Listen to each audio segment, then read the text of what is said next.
crisi economiche e crisi energetiche. Di questo argomento già ne ho parlato in un precedente video e purtroppo sono le cose che già da diversi anni, da moltissimi anni, dettano il comportamento degli stati, delle nazioni, dei politici. Come affronteranno i governi queste sfide? Lo stiamo vedendo in questi giorni.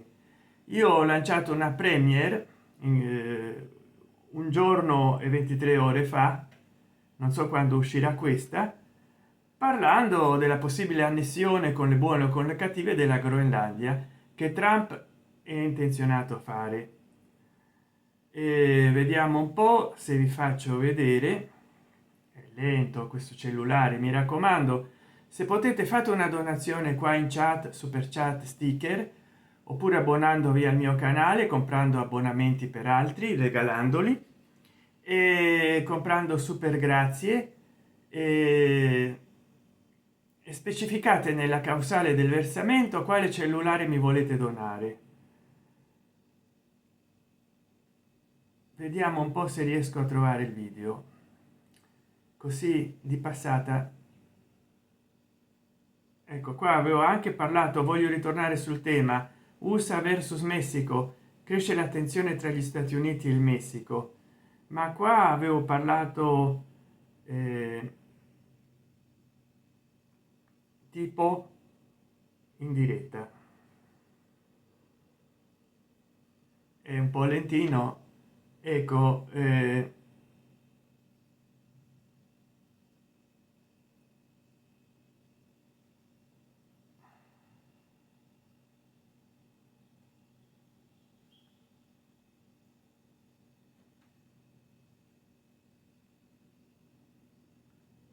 No, vabbè.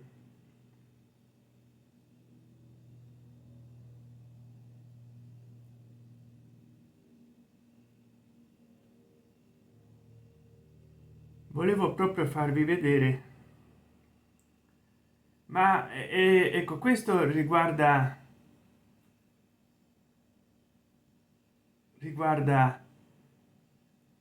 il conflitto che gli Stati Uniti, in particolare Donald Trump, sente col Messico. Quindi andatevi a guardare questo video che ho fatto il 22 gennaio 2025, quindi fra quasi un anno. E poi vediamo un po' se riesco a trovarlo così.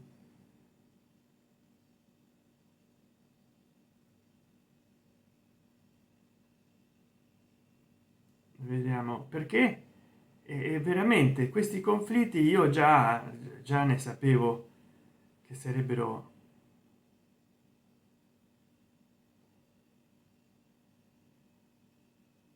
Intanto voi ditemi qua cosa ne pensate.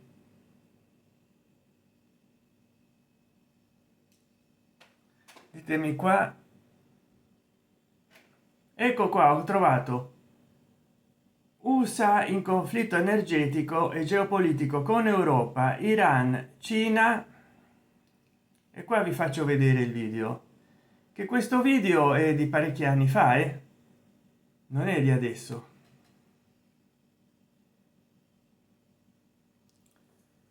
È di 11 anni fa. USA in conflitto energetico e geopolitico con Europa, Iran, Cina e Russia. Breaking news, attualità. È sempre di attualità, infatti gli aumentano le visualizzazioni. Poi è suddiviso in capitoli, è suddiviso in capitoli, capito? I capitoli di questo video erano: introduzione, crisi energetica del 70, Iran vuole il nucleare, Russia vuole sostituire i rami. L'ha sottotitolato, l'ha messo i capitoli YouTube. I cinesi vogliono accaparrarsi il petrolio iraniano, come al giorno d'oggi che i cinesi si stanno accaparrando il petrolio russo. Quindi bravo Trump, sei riuscito a portargli a casa del buon petrolio ai russi, mentre tutti voi accaparrare il petrolio venezuelano, che è molto più compatto, molto più, insomma, spesso è difficile da estrarre. Insomma, sei un genio. Però qua avevo anche parlato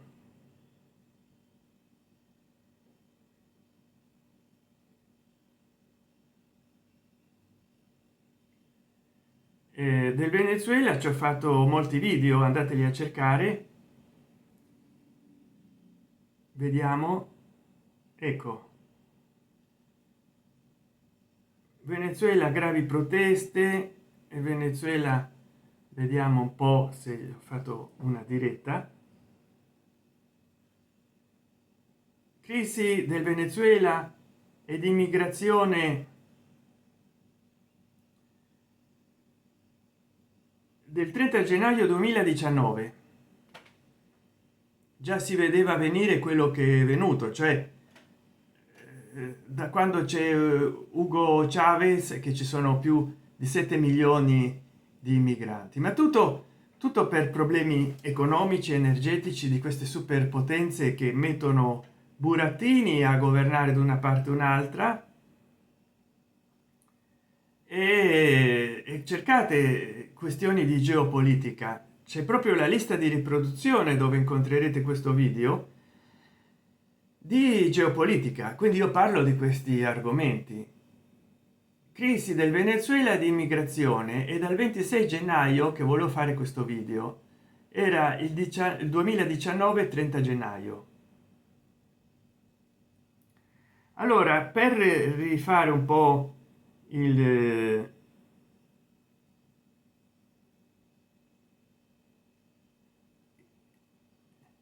video che ho,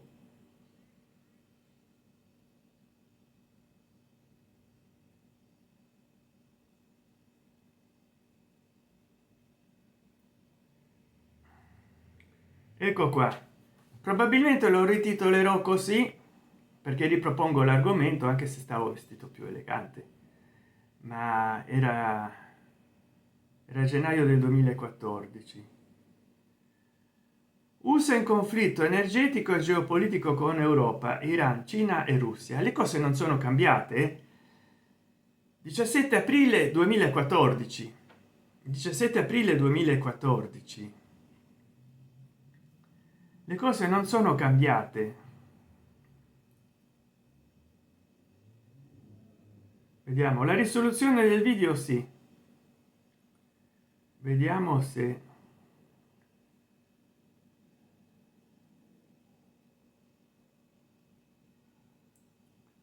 innanzitutto stoppiamo, che aumentiamo l'audio.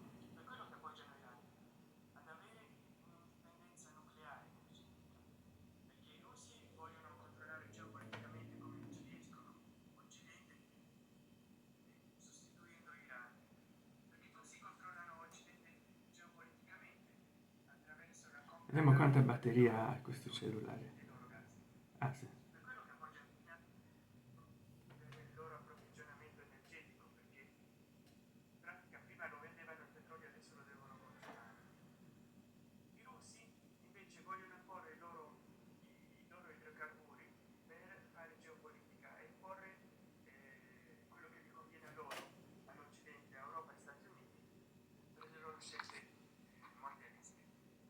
Allora, russi e cinesi appoggiano Iran nello sviluppare fonti energetiche nucleari, in modo che poi non vendano più agli Stati Uniti e a Occidente il loro greggio, i loro idrocarburi, il loro gas, ma li vendano a Cina, che gli paga quello che vuole. E intanto i russi vogliono imporre i loro idrocarburi a Occidente, sostituendo Iran, perché così controllano Occidente geopoliticamente attraverso la compra e la vendita del loro petrolio e del loro gas. Per quello che appoggiano Iran ad avere un'indipendenza nucleare energetica, perché i russi vogliono controllare geopoliticamente come ci riescono Occidente, perché se Europa non fa quello che loro vogliono o aiutano troppo gli ucraini e i georgiani, loro tagliano l'erogazione del gas. E anche gli Stati Uniti dipendono molto oggigiorno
poi ci sono altri.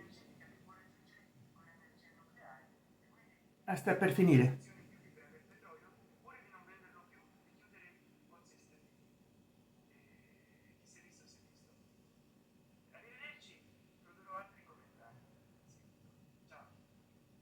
E come vedete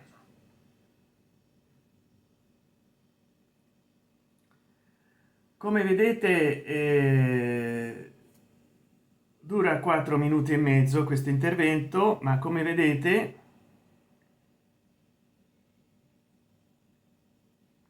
più o meno la mia analisi adesso può pure essere differente, ma calcolate che un video del 17 aprile 2014, 12 anni fa, già fra poco, il 17 aprile questo video compirà 12 anni. Grosso modo gli stati anche 12 anni dopo non hanno risolto.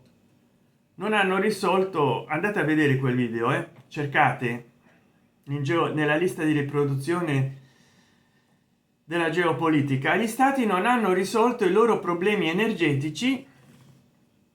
Ecco che la Russia ha invaso e ha distrutto l'Ucraina perché vuole le regioni più produttive, più fertili, ma soprattutto più ricche energeticamente parlando. Cina vuole espandersi con la nuova rotta della seta e la nuova via della seta, e vuole invadere e annettersi Taiwan perché è la culla della tecnologia. Tanto è vero che in Taiwan sono pronti a far saltare in aria le fabbriche di microcomponenti, le hanno già minate nel caso di occupazione cinese, per non far cadere in mano ai cinesi quella tecnologia. I cinesi stanno lanciando i loro i nuovi microchip di ultima generazione per poter fare a meno di comprarli a Nvidia, gli Snapdragon, ma anche le schede madri H200 che servono per il minaggio di criptomoneta, e anche AMD. Insomma, stanno producendo i loro microcomponenti.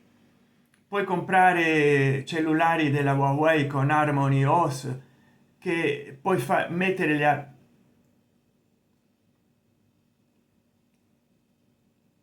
tutte le applicazioni Android vanno bene lo stesso, sono compatibili perché Harmony OS sta diventando Android compatibile, quindi potrai scaricare delle APK di Android senza chiedere autorizzazione. Invece Android, forse per quello che non vuole permetterti di estrarre gli APK delle applicazioni che puoi mettere in un cellulare, per evitare che qualcuno poi diffonda in rete gli APK a chi non avrà un cellulare Android. Come dire, i cinesi vogliono diventare tecnologicamente indipendenti e anche competitivi. Si sono stancati di fabbricare per gli altri, ormai hanno un mercato interno che è molto più grande di quello del resto del mondo. Già vendendo a loro stessi farebbero tanti soldi, e quindi i nordamericani che vogliono annettersi, per quello la Groenlandia, per le terre rare, non per interessi geopolitici strategici di vitale importanza, sì, di vitale importanza al varo al varo delle navi. Ma c'è da dire che appunto a distanza di 12 anni non è cambiato nulla. Uno dice: ma perché dopo tante guerre, dopo tanta distruzione, desolazione, dopo tanti conflitti, dopo tante guerre del Golfo, tutto continua come prima? Non perché chi non studia la storia la ripete, perché sono fandonie. Queste sono cose moraleggianti, che la morale non fa parte della geopolitica e non fa parte della politica.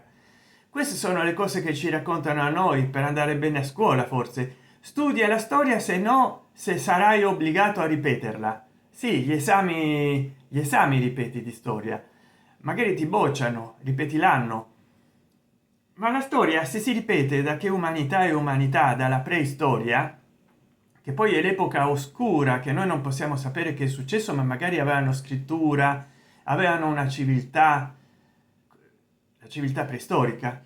E infatti in India ci sono civiltà preistoriche che avevano un sistema di scrittura che non è mai stato potuto decifrare, quindi sono preistoriche perché noi non sappiamo la storia di quelle civiltà, ma erano civiltà come quelle storiche. Infatti hanno dato origine poi alle civiltà di cui abbiamo notizie.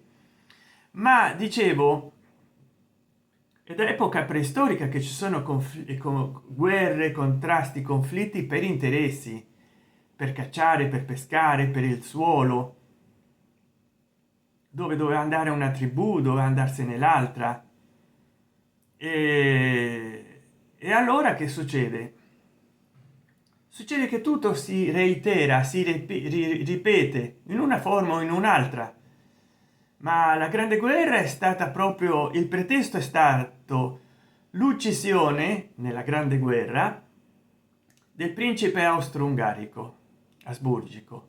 È stato il pretesto dello scoppio della grande guerra, l'uccisione del principe austro-ungarico, ma quello che c'era di fondo è stata la ripartizione, il rimettere in discussione il colonialismo europeo, perché i tedeschi sono arrivati tardi all'unificazione nazionale e sono arrivati tardi a avere un loro impero. Allora con quella guerra speravano di prendere suolo coloniale agli altri europei, in particolare agli inglesi e ai belgi. Invece hanno perso le loro colonie in Africa, che le hanno guadagnate i belgi, se non mi sbaglio. Ho studiato tanto tempo fa a scuola e l'ho letto per conto mio. La seconda guerra mondiale è stata sempre una guerra per risorse, perché le guerre non si fanno gratis, come le guerre puniche, che Roma era affamata di cereali e doveva accaparrarselo con le buone o con le cattive, come Donald Trump con le terre rare della Groenlandia e altri minerali preziosi, che sono quelle le cose che gli interessano di più. E Donald Trump per le risorse rischia di mandare in conflitto paesi della NATO, perché la NATO è nata sotto l'egidia degli Stati Uniti per difendere i paesi europei dal patto atlantico, in cui c'era l'ex Unione Sovietica, URSS, Unione Repubbliche Socialiste Sovietiche, e i paesi satelliti dell'Europa dell'Est, che in teoria potevano andare a votare, ma come in Bulgaria le elezioni bulgare erano che tu votavi chi votavi, poi vinceva il partito comunista bulgaro con l'80-90% delle preferenze, sempre, e poi c'era un partito autorizzato che molte volte erano funzionari del partito comunista che erano autorizzati a rappresentare quel partito, quindi in pratica non aveva una voce autonoma propria. Poi quando c'è stata la primavera di Praga, la repressione brutale con i carro armati che hanno fatto i sovietici, no, per dire la democrazia come era rispettata nei paesi democratici dell'Europa dell'Est. E Giorgio Napolitano, quando era presidente del Partito Comunista Italiano, disse: una 10 100 1000 primavere di Praga con tale di salvare la democrazia. Cioè si salva coi carro armati, con le vittime. Giorgio Napolitano, che prima faceva parte dei GUF, la gioventù universitaria fascista. Ci sono molte foto sue atteggiandosi a gerarca fascista tra gli studenti, proprio col cappello, come si chiamava, che se lo sono presi dai turchi, quel cappello, e l'uniforme, no, da federale o da squadrista, da camicia nera. E quando gli chiesero qualcosa circa la resistenza, disse: bellissimo glorioso periodo della nostra storia italiana, quello della resistenza. Peccato che non vi ho potuto partecipare perché io facevo parte della gioventù universitaria fascista, che magari faceva delle soffiate e delatava i giovani studenti universitari che facevano parte invece del partito comunista o socialista, come Gramsci oppure Sandro Pertini. Che personaggio, no? Giorgio Napolitano si è dato volta come molti altri politici anche del gran consiglio fascista come una frittata. Andavano dove batteva più il sole. Quando il gran consiglio fascista vide che ormai era tutto perso, destituì Benito Mussolini, lo processò, lo condannò, lo mandò in esilio, poi lo riscattò il pilota e segretario personale di Adolfo e fondò la sua Repubblica Sociale di Salò con tutto quello che ne è derivato. E poi alla fine Badoglio, che era fedele a Mussolini fino all'ultimo momento, ha fatto pure lui un giro frittata. Fatto sta che fino adesso negli Stati Uniti e nel mondo anglofono per indicare un traditore, un doppio giochista, si dice che sta facendo una badogliata, tu badogliate, cioè tradire, e passò dal lato della resistenza. Infatti in Italia non abbiamo vissuto il processo della sconfitta, che sarebbe stato catarchico per il nostro paese. A Mussolini non l'hanno sconfitto, l'hanno tradito. L'Italia non ha perso, ma ha aiutato gli alleati a vincere con la resistenza. Questo doppio giochismo, che non abbiamo processato la perdita, il lutto, ma ognuno se la aggiusta come vuole. I nostalgici dicono che il regime non avrebbe perso se non fosse stato tradito. Gli altri dicono, come quelli dell'Ampi, ancora adesso la resistenza partigiana, che abbiamo vinto grazie alla resistenza partigiana il nazifascismo. E invece non è vero, perché sono stati gli alleati, non l'Italia, a vincere. Noi abbiamo perso, ci dovevamo mettere da parte, invece siamo stati doppio giochisti fino all'ultimo con Badoglio, che poi parte dei soldati italiani andavano contro gli alleati, cioè gli alleati italiani, tedeschi, e i tedeschi, nella grande confusione e nella disperazione della sconfitta del crepuscolo del loro regno, terzo regno, che facevano? Mitragliavano su tutti gli italiani, uniformati o no, potevano essere partigiani o resistenti dell'esercito, alleati con gli alleati, che non si capiva più niente chi era alleato con chi degli italiani e chi era alleato contro i nemici dalla parte tedesca, visto questo, e della parte alleata anche, magari anche loro sparavano su tutti gli italiani perché non sapevano gli alleati, non quelli dell'asse alleati con l'Italia, ma gli alleati che stavano con gli Stati Uniti non sapevano quelli che veramente erano passati con gli alleati o facevano il doppio gioco oppure rimanevano fedeli ai tedeschi. Quindi era uno sparapiglia, uno sparapara, un parapiglia, tutti contro tutti. Insomma, quando una città italiana era occupata dagli alleati statunitensi si stava finalmente in pace, già rien ne va plus, ma quando ancora era controllata dai tedeschi non sapevi se arrivavano partigiani a uccidere pardon, a fare qualcosa ai civili, se ci arrivavano i tedeschi, se ci arrivavano gli italiani. Insomma, sempre qualcuno aveva qualcosa da fare contro qualcun altro. Ma qua rimane, e lo ribadisco, il nodo cruciale del video. Qua rimane l'aspetto più clou, che non è George Clooney, ma è USA in conflitto energetico e geopolitico con Europa, Iran, Cina e Russia. Forse il titolo lo dovrò modificare. Forse adesso è conflitto energetico e geopolitico tra Europa, Stati Uniti, Iran, Cina, Russia, il BRICS, perché anche Brasile sta competendo alla grande. Ma io lo dissi, non so in quale video, già da tempo,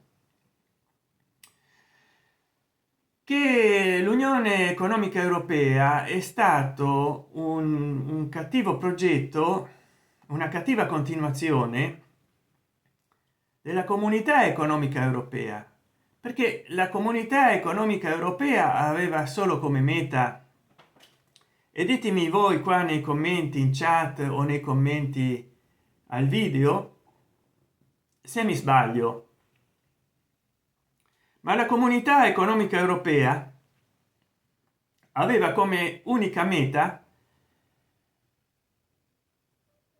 quella di un'alleanza economica, commerciale ed industriale, e c'è riuscita.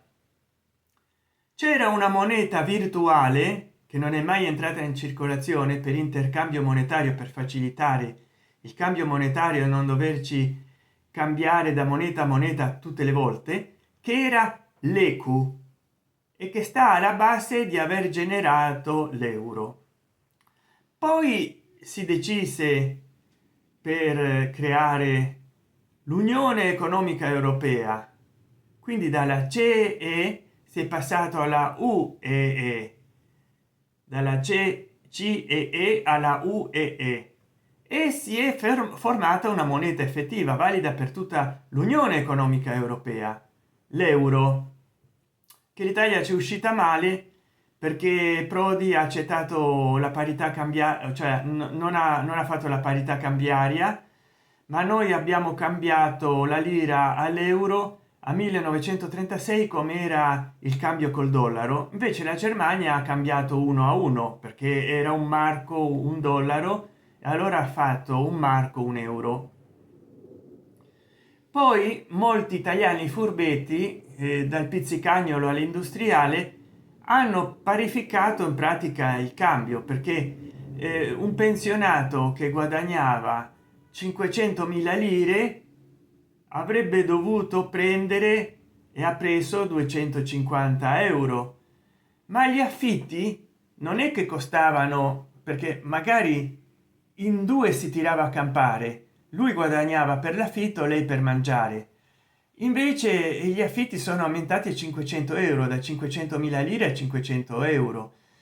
Poi il Vaticano, che era proprietario in Ottaviano di molti appartamenti popolari per pensionati anche in Roma, ci ha fatto dei bed and breakfast, prima aumentando l'affitto in euro e poi, quando i pensionati non potevano rinnovare, ha fatto dei bed and breakfast perché si guadagnava di più col turismo religioso che non affittando a prezzi popolari gli appartamenti anche vecchi che hanno rifrazionato tutto ai pensionati. Quindi un po', ditemi un po' voi se io mi sbaglio, ma abbiamo perso con l'euro, ma non per colpa dell'euro che comunque ci ha salvato da molte crisi mondiali. Scrivetelo qua sotto, ma soprattutto perché abbiamo gestito male il cambio, quindi è stato un disastro. Io non vorrei sbagliarmi, ma per me è stato così. Poi purtroppo ci sono degli stati che corrono per conto loro, come la Germania, la Francia, il Regno Unito, e degli stati che sono sempre stati mandati indietro. Forse il più fortunato è l'Italia, poi viene la Spagna e il Portogallo, e in ultimo come fanalino di coda, ruota di scorta, la Grecia, che ha sofferto molto quando è dovuto uscire dalla zona euro e dall'euro con Tsipras per rifare i conti e per saldare i suoi debiti, perché avevano un sistema pensionistico sballato. Per le poche entrate che ha la Grecia si pensionavano a 50-55 anni con delle pensioni molto alte, poi il sistema contributivo collassò come collassò tutta l'economia greca. Voi che ne pensate anche di quello? Che è successo realmente? Scrivetelo qua sotto. Ci sono dei miei video fatti nel 2014-2016 dove parlo del caso. Quindi vi invito a cercare nella mia lista di riproduzione notizie dal mondo tutti questi miei video storici che ormai compiono 10 12 13 anni. C'avevo un canale anteriore nel 2010 fine 2011, ma li giravo il video con il mio LG KP 215, solo per intenditori lo dico, quei cellulari piccolini neri che si aprivano della LG, video cattivissimi che poi io mettevo in formato full HD e non si capiva nulla, audio pessimo e qualità del video sgranata. Allora, che dire, secondo voi si arriverà a un'intesa mondiale oppure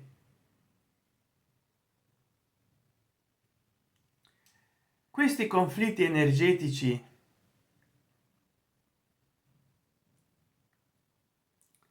veramente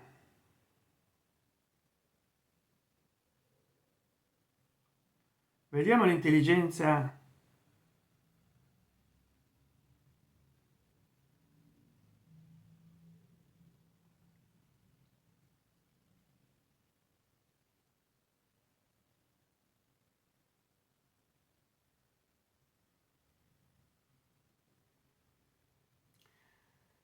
intelligenza artificiale se intelligente, conflitti geopolitici e energetici nel 2026. Io che sempre dico l'intelligenza artificiale di qua e di là, adesso glielo domando, nel 2026 i conflitti geopolitici e energetici ruotano attorno alla transizione energetica e alla dipendenza dai fossili, con scenari di crisi legati a tensioni USA, Cina, Russia, instabilità in Medio Oriente, Iran, potenziale conflitto India-Pakistan e l'impatto della crescente domanda di energia per l'IA, intelligenza artificiale, per l'AI, artificial intelligence, intelligenza artificiale, dove USA petrolio e Cina rinnovabili batterie competono, mentre l'Europa cerca autonomia, il tutto complicato da conflitti regionali come quelli in Venezuela e il Mar Cinese meridionale che minacciano le rotte e i mercati energetici globali. Principali aree di conflitto e tensione: petrolio versus rinnovabili, elettroni versus molecole. La Cina domina la catena di approvvigionamento elettrico, mentre gli USA si riposizionano come grandi produttori di petrolio, creando uno scontro strategico. Medio Oriente, tensioni persistenti specialmente tra Iran e Israele e USA, con rischi di interruzione delle rotte stretto di Hormuz che potrebbero far impennare i prezzi. Russia e guerra ibrida. La Russia mantiene la pressione sull'Europa tramite guerre ibride e l'energia, mentre cresce il timore di un secondo fronte. America Latina, l'inasprimento delle sanzioni e l'arresto di Maduro in Venezuela destabilizzano i mercati petroliferi e le rotte di shipping, mentre gli USA cercano di affermare il loro controllo. Asia, Taiwan, Cina, l'area rimane un punto critico con il Mar Cinese meridionale e lo stretto di Taiwan a rischio di crisi, influenzando le rotte marittime. India, Pakistan, si profila una pericolosa possibilità di escalation militare nel 2026, potenzialmente scatenata dal terrorismo. Impatto sulla transizione energetica: crescente domanda di elettricità. L'AI, intelligenza artificiale, aumenta esponenzialmente la domanda di energia, mettendo pressione sulle reti e sulle fonti. Anche se le rinnovabili crescono, i fossili rimangono dominanti, l'80% del mix energetico. Sicurezza energetica europea: l'Europa cerca di rafforzare la sicurezza economica con la diversificazione delle catene di approvvigionamento, ma affronta frammentazione interna e dipendenza da attori esterni. Mi raccomando, voi che ne pensate? Intanto lasciate il vostro commento in chat e anche nel video, perché si può commentare una premiere con commenti in video e in chat. Mi raccomando, supportate questo canale. I miei video sono tutti liberi e gratuiti, ma dovete partecipare nella chat come iscritti, non come abbonati, come iscritti per il momento, e donate in chat super chat, sticker, abbonatevi, regalate un abbonamento, comprate un super grazie. Per 5, 10, 20 euro proponetemi un argomento del quale tratterò in un prossimo video e regalatemi dei soldi, 50, 100 euro, in modo che io posso cambiare questo cellulare, il Motorola Moto E7 Power, e ditemi, suggeritemi quale modello volete che mi compri. Magari con 20, 30 euro mi posso comprare un cellulare. Se sarete in 20 a donarmi 50 euro mi comprerò uno maggiore. Allora, fattori chiavi: instabilità geopolitica, crisi simultanee e interconnesse definiscono lo scenario, con eventi in una regione che ne influenzano altre. Rischio geopolitico come driver di prezzo. Nonostante il surplus di offerta, eventi imprevisti, blocchi navali, sanzioni, conflitti possono far impennare i prezzi del petrolio. Egoismi nazionali: la tendenza è verso politiche di divide et impera e sicurezza nazionale rafforzata piuttosto che cooperazione multilaterale, come Trump, che è venuto a portare, secondo alcuni, porterebbe Trump conflitto tra gli alleati europei, tra gli alleati della coalizione della NATO, nell'ONU. Insomma, il rischio che lui invada e occupi la Groenlandia e che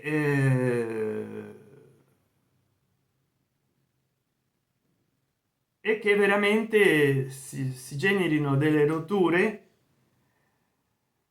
nella NATO, che la Danimarca ha detto: se ci invade il nostro territorio, perché lo considerano loro territorio, allora si scioglie la NATO, perché se escono gli Stati Uniti l'Europa non può sostenere la NATO. Il 2026 sarà l'anno dell'esplosione delle guerre o della riscoperta della mediazione? Il mondo della guerra fredda era più sicuro, non perché la situazione fosse più sicura, ma perché gli adulti erano al comando e quel mondo aveva le sue regole, che erano regole ferree e condivise. Oggi la regola fondamentale è che non ci sono più regole, ma gli statisti di oggi, che guardano ad un orizzonte di pochi anni, non vanno lontani. Vincono solo gli statisti che hanno la consapevolezza di come in geopolitica il tempo si misuri in decenni.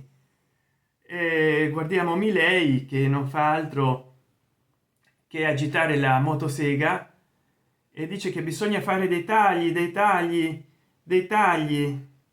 E vi raccomando questo video del passato, 4 minuti e mezzo, ero più sintetico allora, ma dicevo più cose. Vabbè, adesso ci sono le premiere, prima non c'erano. Prima facevo tanti video in una settimana, adesso no, però adesso c'è molto più pubblico e posso ripresentare gli stessi argomenti dedicandoci più tempo. Poi fatemi sapere voi, magari farò fra qualche mese degli estratti di questo video, tanto purtroppo staremo nei problemi anche fra qualche mese. Allora mi raccomando, fate i bravi, fatemi le vostre donazioni. Ormai la premiere la do per finita, 40 minuti. Di solito faccio ultimamente premiere di 40 minuti, poi non so per quando programmarla. Vedo che a 2 o 3 giorni di distanza, un giorno di distanza, c'ho pochi ascolti, forse per la prossima settimana. Allora il vostro Santen Chan vi saluta, vi augura un buon inizio settimana, perché oggi è domenica, ma chissà quando la vedete questa premiere, e vi ricorda che il 26 gennaio 1969 nasceva questo youtuber. In questo modo, se il 26 gennaio vi ricordate di me, fatemi una gentile donazione, minimo 99 centesimi di dollaro, il massimo quanto il vostro cuore e il vostro portafoglio vi permettono. Naturalmente potete donarmi anche molto di più di 200 euro, in modo che cambio la camera, perché sta ogni tanto mi vedo bianco e nero, ogni tanto a colori la mia immagine, ogni tanto mi vedo rosa, ogni tanto mi vedo grigio, anche se l'ambiente non cambia di colore. Vi ringrazio di tutto per tutto, arrivederci. Già 41 minuti, quasi 42, se no non taglio più, rimango con voi, poi mi si surriscalda questa camera, va a finire che la fondo. Ciao. Poi trasferire il video fatto, ah, è venuto in full hd, vabbè, che peccato, lo volevo fare in 4k, ma vabbè, va bene lo stesso, tanto vedo che non influisce nelle visualizzazioni, viene più leggero da caricare e da processare. Ciao. Che disgrazia, lo volevo fare in 4k, invece è venuto in full hd. Per questa volta mica gli do edizione, se no me lo edita in 12 ore il computer, poi non vale la pena. Mi hanno detto che è lo stesso. Ciao, e la qualità del video rimane la stessa. Ciao, che sciagura.